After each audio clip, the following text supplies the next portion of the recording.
to Rouser Radio, the radio station that actually takes you up to 8 o'clock, and then with a little transfer of a couple of minutes or so, over to Mirador television for first thing in the morning.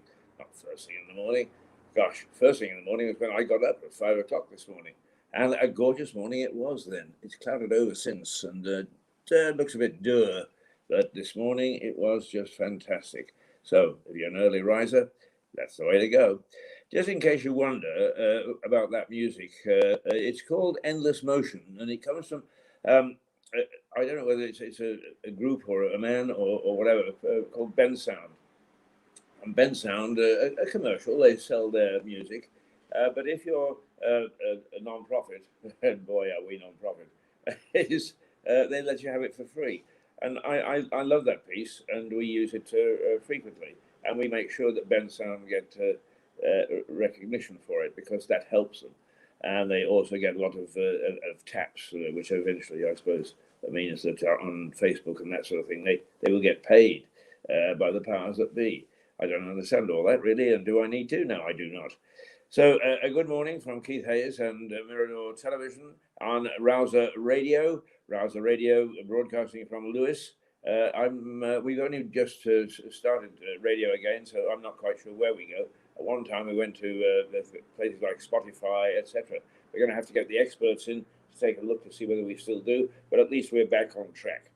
Now, the headlines. Believe me, I have lived in Romania. I've lived in Kosovo. I've lived in Bosnia. I've worked in Serbia. I've worked in Croatia. I've worked in Montenegro. I've worked a little bit in Albania.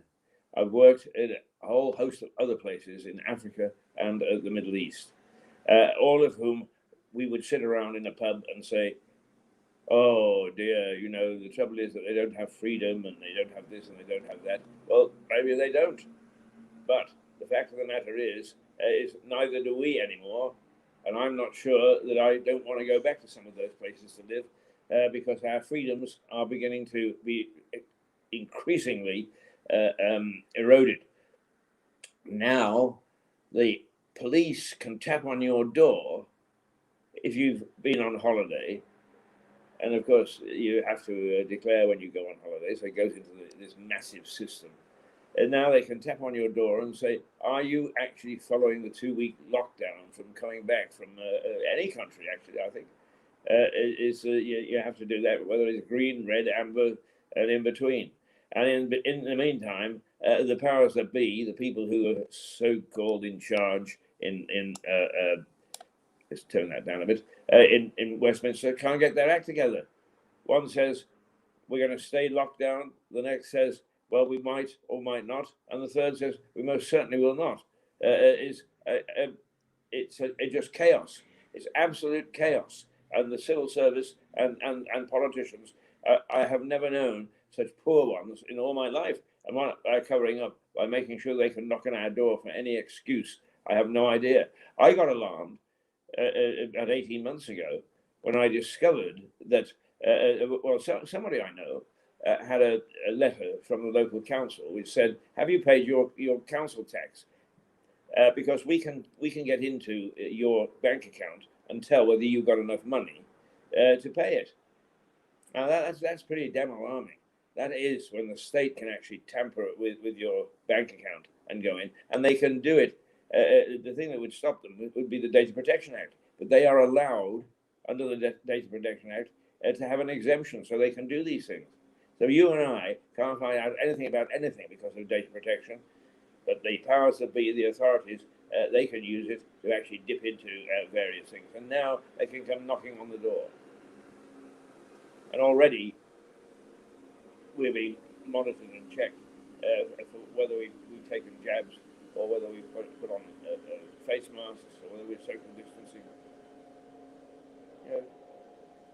You put up your phone to a little black and white pattern in most places, and it says, yes, you've checked in.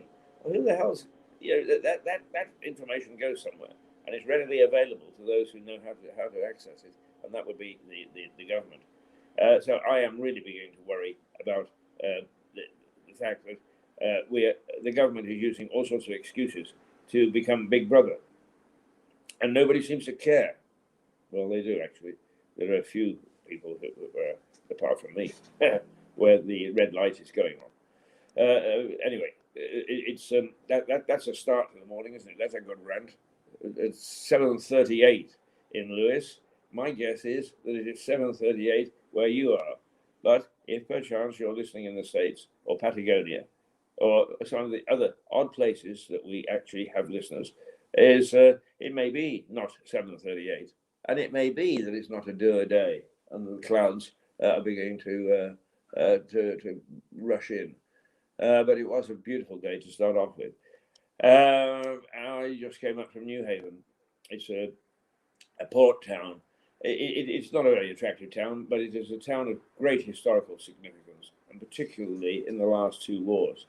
One, the Dieppe raid, is where the Canadian soldiers left from New Haven in a tragedy of an invasion or attempted invasion.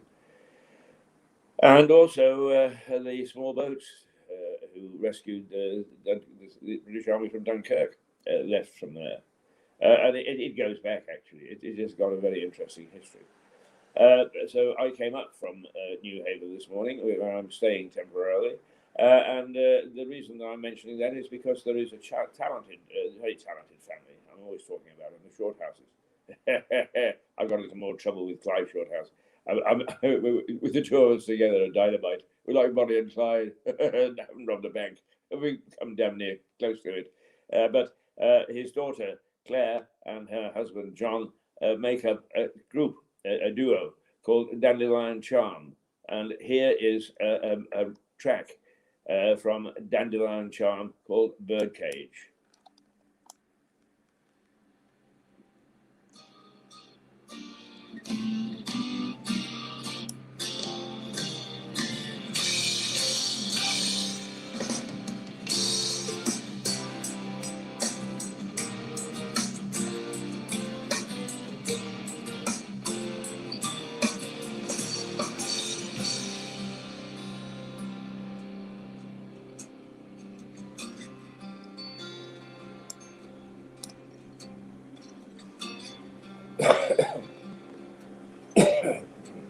Did you get that confirmation?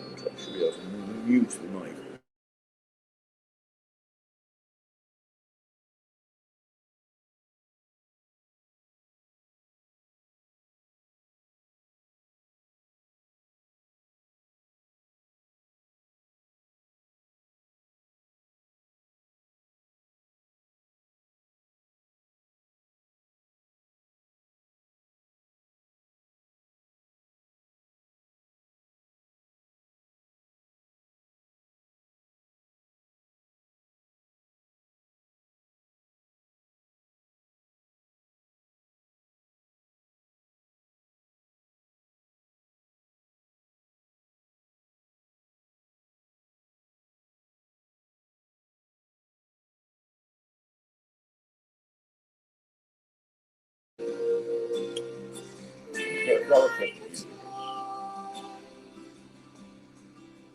About day.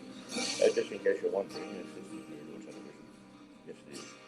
Yes, it is. But this is just a little camera on the studio while we're playing Rouser Radio. Rouser Radio has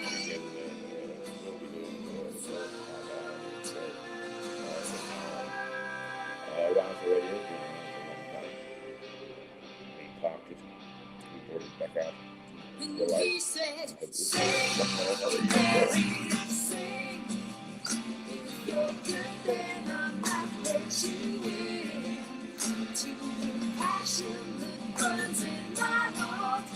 That's just the start. It won't give you everything. Sing, canary, sing. If you're good, then I might let you in.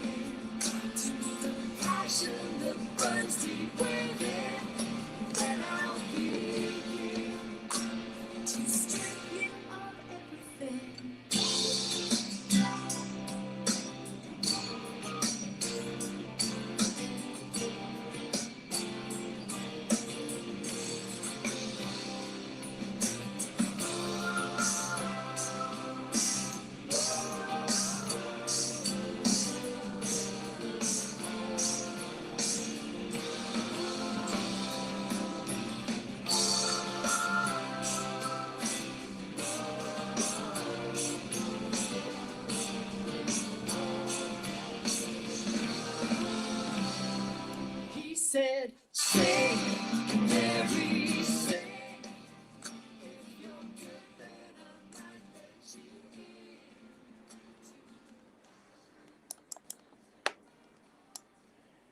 Dandelion Charm.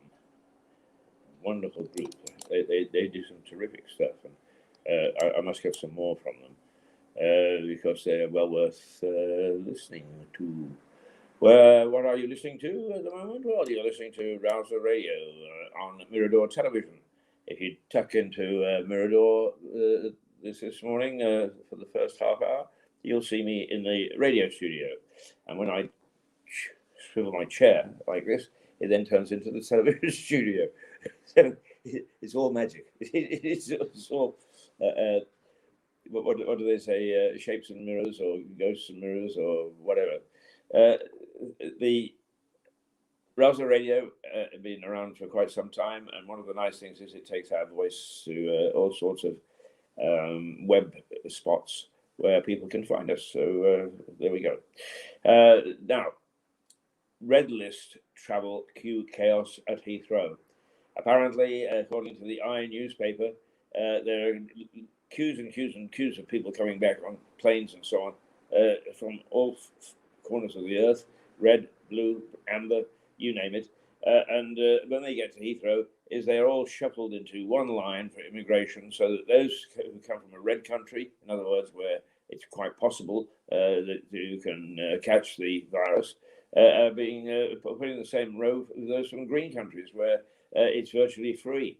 And if that's the case, what on earth is going on? What on earth are we doing? Now, the Mail, a very good campaigning newspaper, by the way. I always laugh when you could sit in a coffee shop or somewhere, the great and the good, and the people who I would always describe as middle class is the yatta. And did you see what the Mail said this morning? Because they don't read the Mail, they only know what it said. Don't ask me how they perform that feat. The fact of the matter is that the Mail is like all papers. It has a political stance. So those people who don't like its political stance don't like it as a newspaper. That's perfect. Everybody's right for that. But what they don't understand is it is a good newspaper. Journalistically, it's an excellent newspaper. And it's done a lot of campaigns over the years. It has changed recently. Editorship. Paul Dacre was editor for many, many years and was always being voted by his fellow editors, by the way, editor of the year. So there you had a really first-class newspaper man in charge of the Daily Mail, and he did some damn good campaigning. Okay, it's changed a little recently, but I don't care whether you actually like it or not. The reason that you wouldn't like it is because of your political stance. Fair enough. I doubt if I would agree with anything. Right.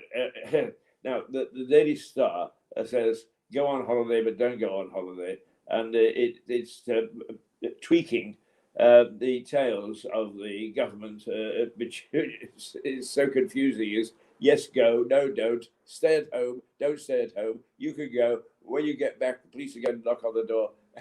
So the Daily Star, which actually I don't read the Daily Star. Why would I? But I must say that just looking at the headlines and some of the stories that it comes up with is endearing itself to me as a newspaper, because it's got a real sense of humour. Whoever the editor is loves just having a go at us, and me included. I mean, not me specifically, but people like me, pompous old guys who pontificate every day. Good for the Star and the Guardian. Freedom plan may be diluted after the sharp rise in COVID variant. Now, this is a serious issue because there are some messages coming out of Whitehall that June the 17th we may not see a full lifting of COVID restrictions.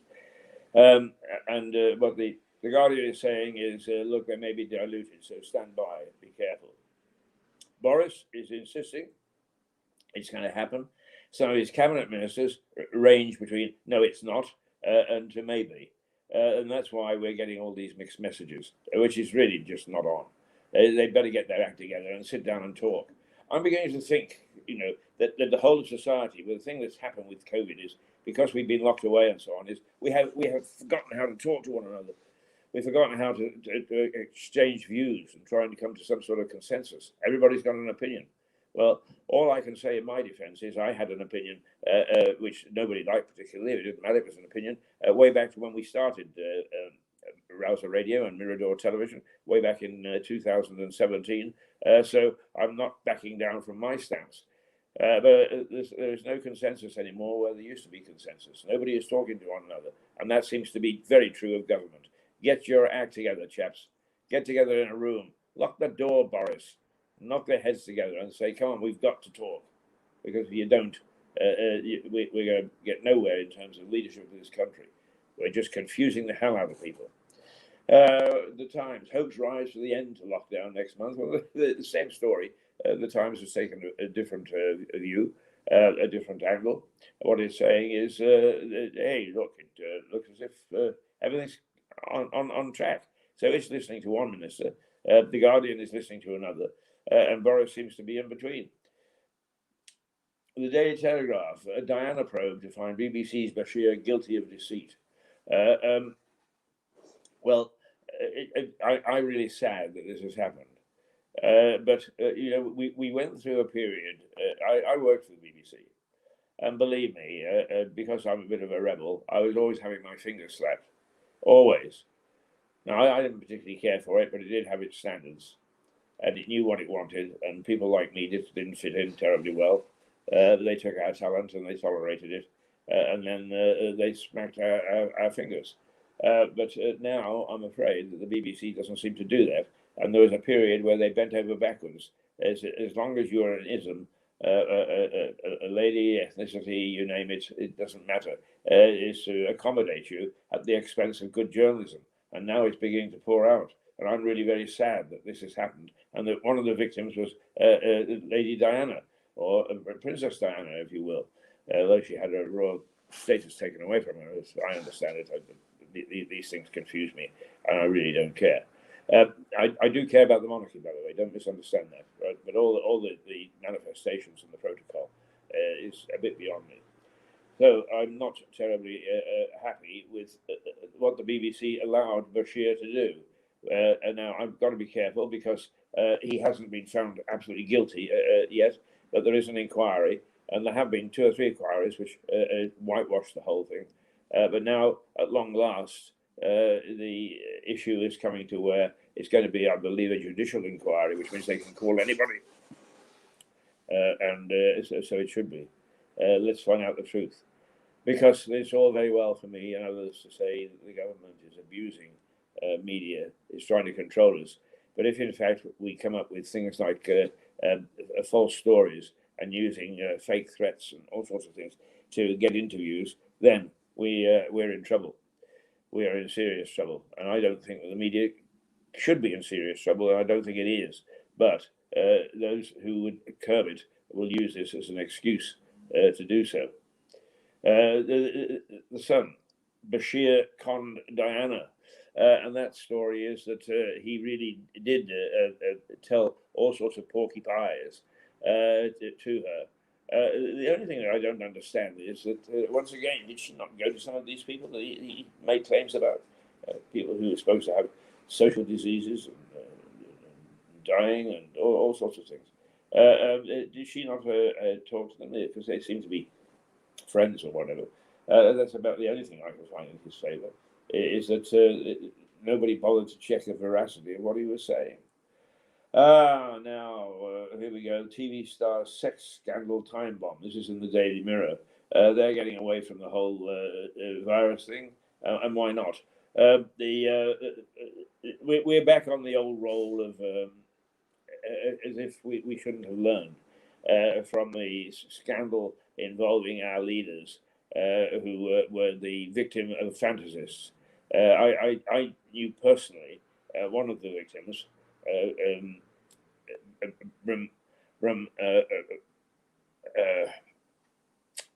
Let's go back. Field Marshal, the Lord, and his name was Edward, but he was known as Brum. And my mind has gone. Names again. There we go. Bramwell, Lord Bramwell. A very, very nice man, a feisty man, but a man who fought for his country, and he became Field Marshal. In other words, the supremo of the British forces, not because he was born with a silver spoon in his mouth, but because he fought on the beaches. And he was a Churchill, I am fighting on the beaches, and rose through the ranks to get where he was, and then was devastated by this fantasist whom Scotland Yard took seriously. And if we're going to start that with TV stars, because I'll tell you something, this is a generation that has decided to pour scorn and to stand in judgment of past generations. I always considered it rather fun that we would flirt and do silly things, minor things. I'm not suggesting that there's anything totally untoward, but the sort of thing that comes out now as a sex scandal is the sort of thing that was rampant in media. And the ladies loved it as much as the men. Right now, I'm really going to get my head cut off, aren't I, for saying things like that? But the fact is, if you're going to condemn us on the facts, not on some sort of a fancy idea of what you got we were like in the past. We were very civilized. In fact, we were 10 times more civilized than you are. We wore caps, and we called our teachers sir, and we stood up when they came into the room. And we stood to attention when the funeral car went by. Yeah. None of those things happen anymore.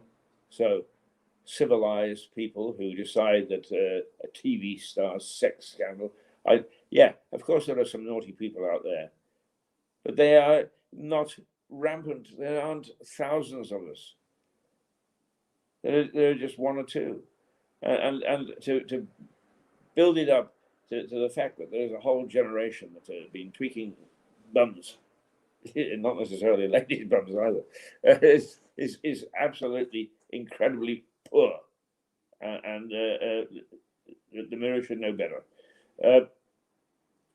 Now, here's an interesting one that I think is for all of us. Season tickets to go flexi on June the 21st, and there's going to be a real look at what the whole schedule of how we're charged for our trains, which are just ridiculous. I mean, first of all, they're highly overpriced, and secondly, I came up from New Haven this morning, and if I get a return, it's £5.50. If I get a single, it's £5. I mean, how ridiculous can you get? So there's going to be a total review of how we pay our fares, and there is going to be, for those who travel a lot, there's going to be a flexi fare where you can buy a sort of season ticket and wander around, and hopefully you can go to various places on this one ticket, and you won't be charged anymore. That's a good thing, I think. Yeah, we haven't got time to play any more music this morning. I've ranted on far more than I should. So it's now 7:56, 7:57. So we're going to say goodbye to you from Rouser Radio because it gives us an opportunity to switch the studios so we can come to you with Mirador television. That takes 3 or 4 minutes, unfortunately, the way that it is at the moment. So at 7:57, so that we can be back to you by about 2 minutes or so past 8, we're going to say goodbye. And let's play out our Ben Sound Endless Motion, my favorite.